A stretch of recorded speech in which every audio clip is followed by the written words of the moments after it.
For over 130 years, the true identity of Jack the Ripper has remained one of history's greatest unsolved mysteries. Was he a doctor, a butcher, a member of the royal family, or something even more sinister?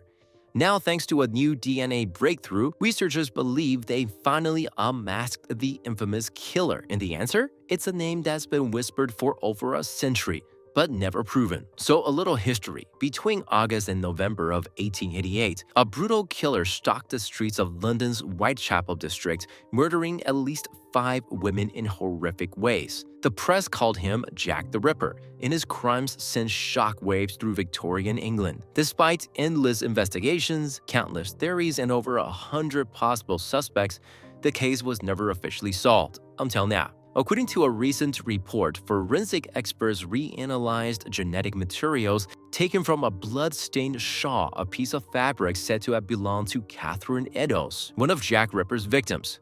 The result? A DNA match to Aaron Kosminski, a 23-year-old Polish barber who was already a prime suspect in 1888. Kosminski wasn't just any suspect. At the time, police believed he was dangerous, and he was even placed in a mental institution a few years after the murders. Records described him as suffering from paranoid schizophrenia, hearing voices, and displaying violent tendencies. But here's the problem.